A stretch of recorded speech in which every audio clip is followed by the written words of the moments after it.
What's going on, everybody? It's the Solomon Project,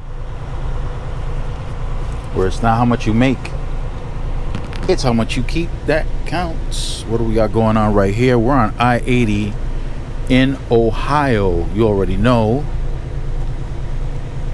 We're out here hunting for pets. What was that? I think that was lightning. That's what I think that was. All good though. But we got something popping off right here. I-80 westbound. We got the Super Ego on the right. Super Ego, this trucking company, has gotten a lot of bad reviews from drivers. I mean, a lot of bad reviews. Really bad reviews.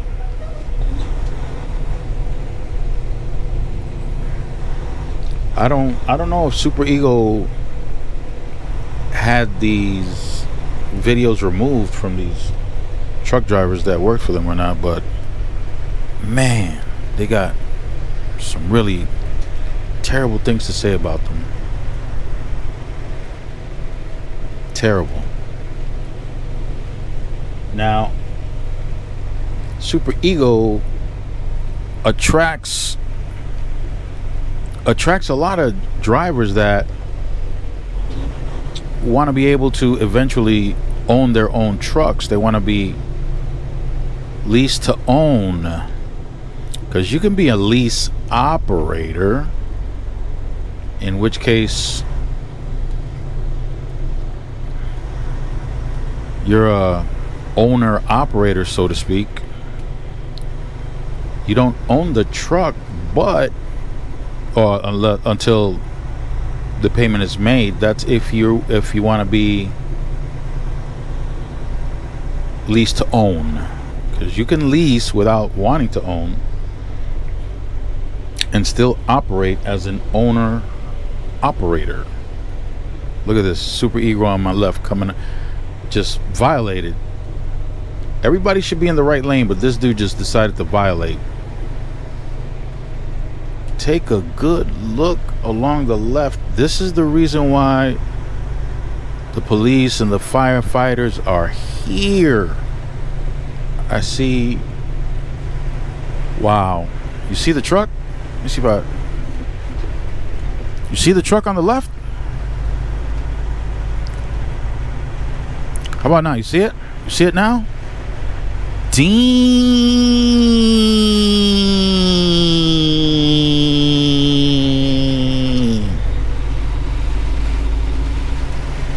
That's too bad. That's really too bad. That's the type of thing that you get on your driver's record and makes it next to impossible to you to be able to go to another company. So that driver right there, automatic, it's going to be automatic testing. Automatic testing. Yeah, he's gonna get drug tested immediately.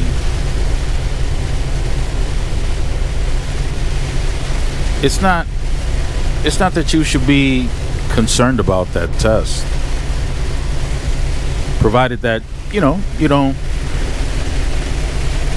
like to escape reality. But hey, the test is gonna go down, but that's coming out of somebody's pocket. If he owns the truck, it's coming out of his pocket, and it ain't cheap. If it's a company and he's a company driver, it's not gonna come out of his pocket. But man, that's tough. That really is tough. If you're in a company and you've been hoping to get out of there because you're either not making any money in there, or you don't have a good relationship with the dispatcher, and things get tough, conflicts, a lot of games being played, maybe a bootlicker or two. Can you hear that rain coming down, man? A bootlicker or two. Yeah, bootlickers are the worst. Bootlickers aren't, they don't try to improve the work environment. They're all about themselves. Them bootlickers. That's what they're about. They're about themselves.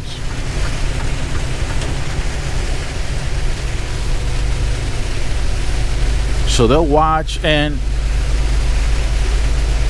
of course, whoever they're bootlicking for, whatever supervisor they're bootlicking for, is probably just as bad, if not worse. That might be how they got that position as a supervisor, by bootlicking.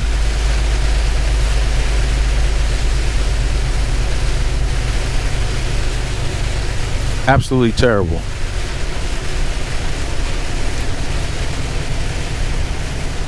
If bootlickers were perfect human beings,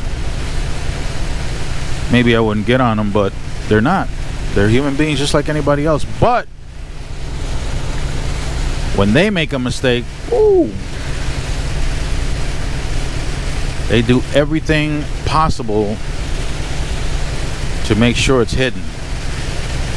Everything. Those are the ones that are looking around all over the place, head on a swivel, checking to see who saw what, where the camera's at.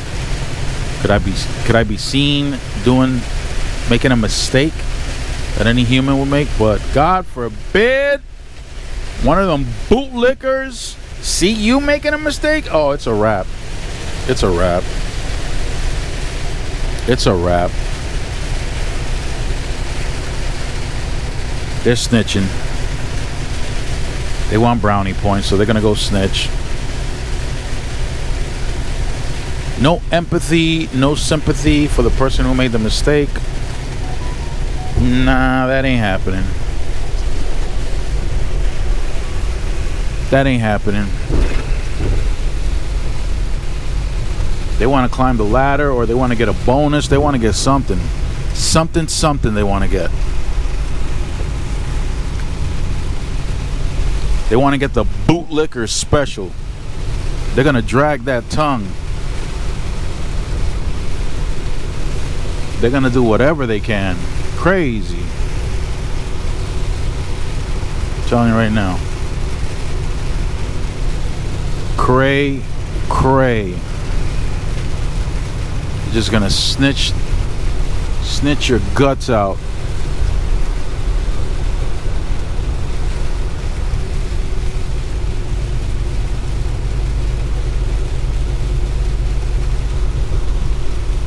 Snitch your guts right out.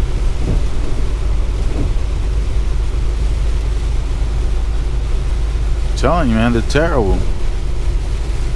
They are the worst.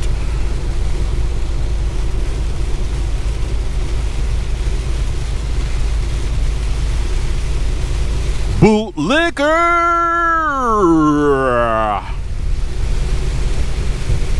On my way to pick up some eggs.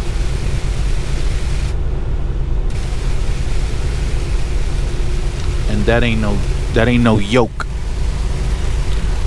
Bootlicker!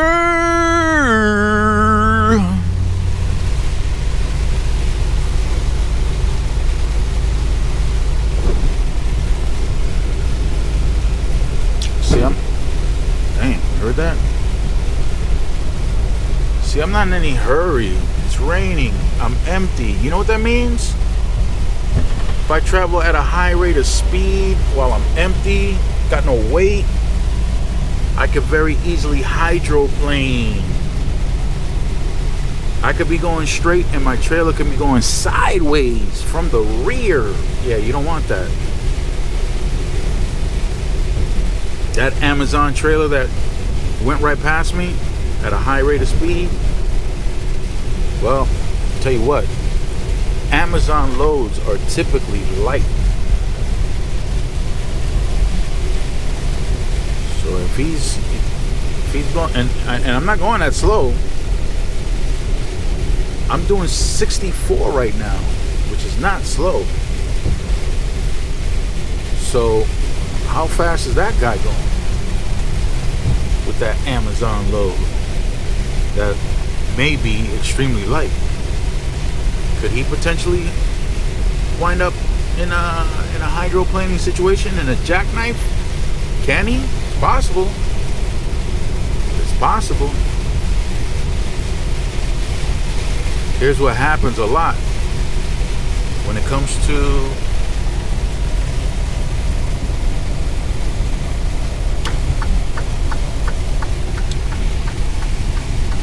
gotta watch out over here when it comes to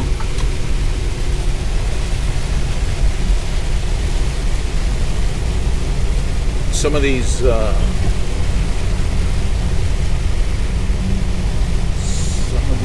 Amazon drivers. Well, he's not an Amazon driver, but people who run loads for Amazon. A lot of them are relatively new drivers, relatively new.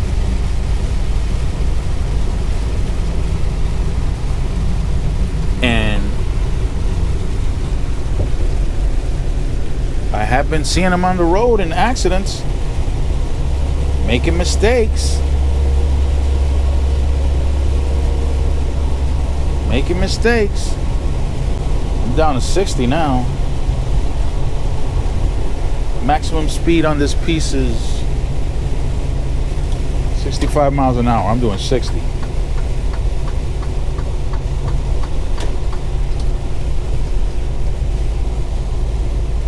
Yeah, I'm doing 60.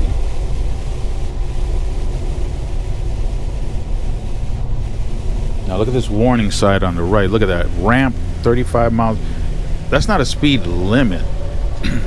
That's a speed warning. Oh my God. Speed warning. It's in yellow with black letters. It's a warning sign. I'm empty. And I took that turn a little faster than 35. But the main reason that sign stated 35 miles an hour is probably because of this toll booth.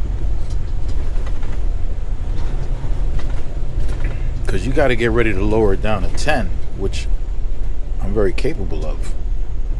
That's not marking me. That 19 miles per hour, he's not marking me. I'm at 8 miles an hour.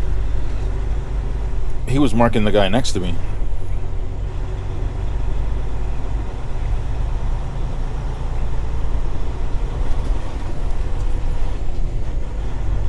Tell you, lack of experience gets you in trouble out here if you don't take it easy. Some of these drivers, man, they put their capes on and come out here like they're super driver, super trucker. Get it all twisted and messed up.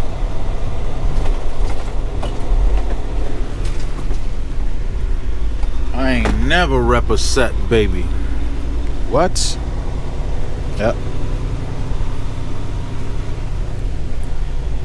So that driver that flipped on his side, wow.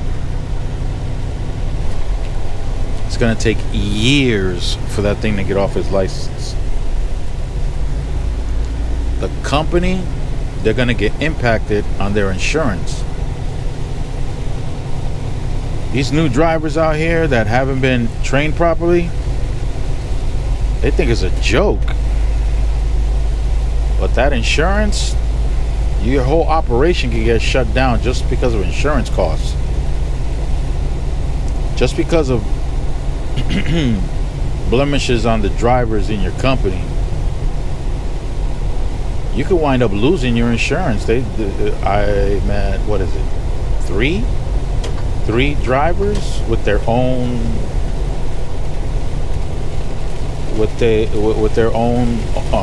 authority.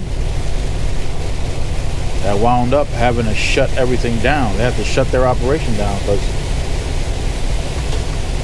their insurance, the insurance that company that they had kicked them to the curb. Said, get out. You're too risky for us. Imagine that. And it's not even you. Look at the troopers over here in the median, in the middle here, waiting.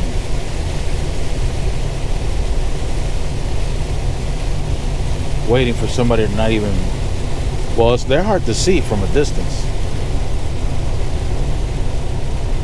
But that's one of the things that you encounter out here.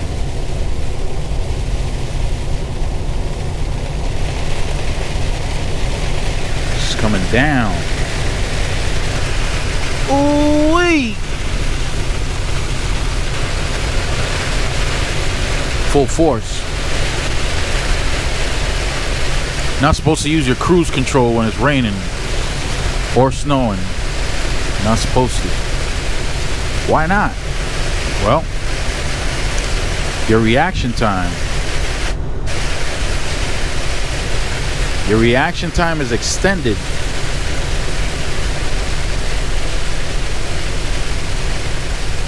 Not only that, when there's a jackknife, the last thing you want to do is step on the brake, and that's the first thing you're going to want to do. If you're jackknifing,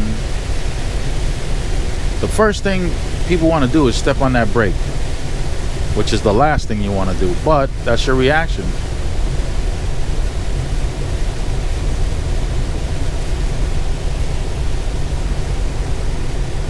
You just want to let off that gas if you can. If not, you want to speed up so you can straighten out. But if you got that cruise control, to disengage the cruise control, most people would tap on the brake to disengage the cruise control.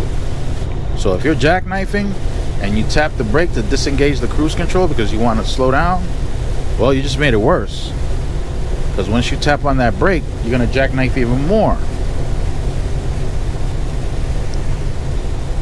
So when it's raining, snowing, things like that, it's best you stay off that cruise control.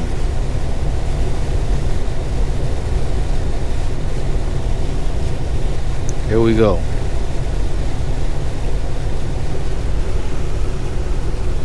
Oh man.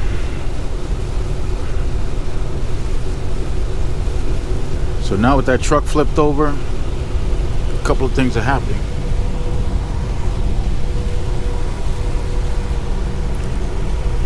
If he wants to keep working and driving a truck, he's going to be stuck in that company. So no matter how bad things are there, he's going to have to eat that. Yup, he's going to have to eat that. 3 years, 4 years, I don't know what it is.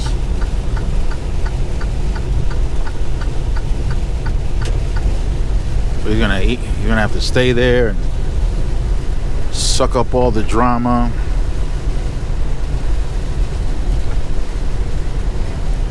They're gonna be using baby oil on him, and he ain't got nowhere to go. He ain't got nowhere to go. He's gonna have to get soaked in that baby oil and handled. Set until it clears off his record, whenever that is.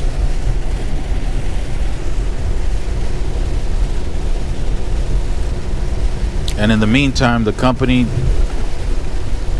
just got hit. Their premiums just went up.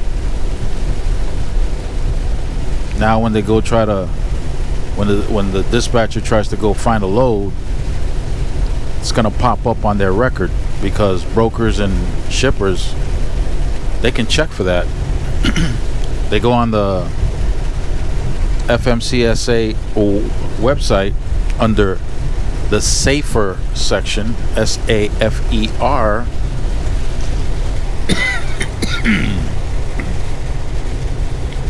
and they can see all the violations you got.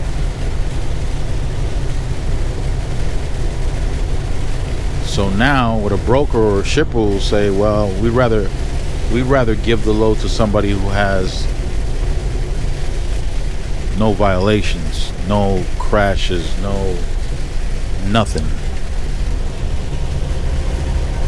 You can give it to them, or someone who has less drama than what you got.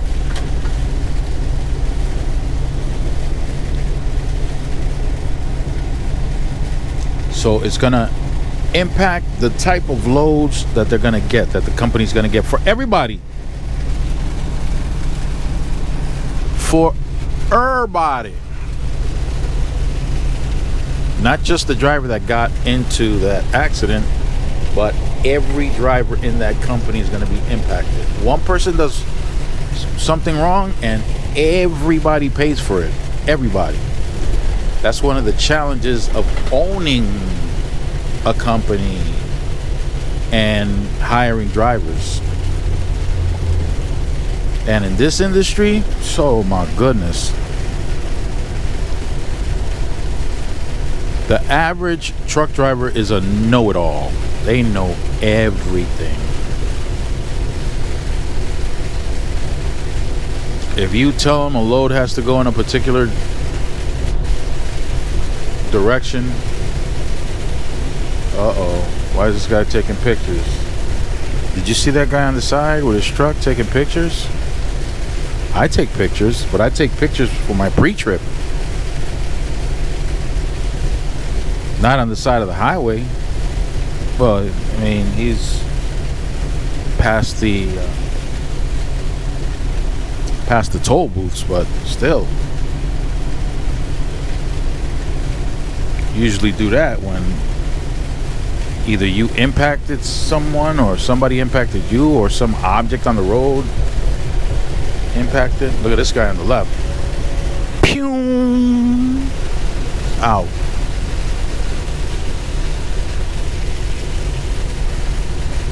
Go to the right lane.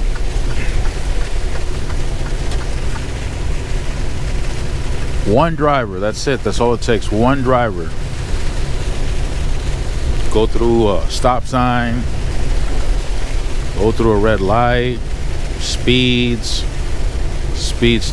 through construction. Ooh, that's bad. Speeding through construction, that's really bad. Caught driving with the phone in the hand, that's ugly. That's real ugly. And they got cameras located on the highway specifically for that. I know in Georgia, once you enter Georgia and you're headed north from Florida, from the state line all the way up to at least mile marker 80, every time you encounter an overpass, look up, see if there's a vehicle parked on the overpass. There's not supposed to be, and if there is, yep, it's a cop with some binoculars. And if you got your phone in your hand, it's a wrap. They're not going to want to hear it. They're not going to want to hear that it fell and you picked it up and that's when you saw them. Nah, they ain't going for that. They're pulling you over. They're giving you one of those ugly, ugly tickets. They ugly. Lord have mercy, those tickets are terrible. That's another ticket. You get that, you're gonna have to wait years for that thing to clear, for you to get hired somewhere else. All this hiring, all these complications with the hiring and all that, that's the insurance companies that are doing that. I said it before, I'll say it again. If you think that buying your own truck and establishing your own authority, you think you got rid of your bosses? Now you have no boss, now you're your own boss. You're not your own boss. You got two bosses, the FMCSA and the insurance company. Two bosses. And the insurance company does not play. And your authority will be deactivated the moment you lose your insurance. Man, crazy. Anyway, I'm gonna let you guys go with that. I'm gonna let the kitty take over. Hey, you know what? Stay fresh, keep it profitable, and I'm gonna navigate through this storm. Arabam Dacia, seviyorum çift kalem maça. Göremedi kimseden fayda. İşler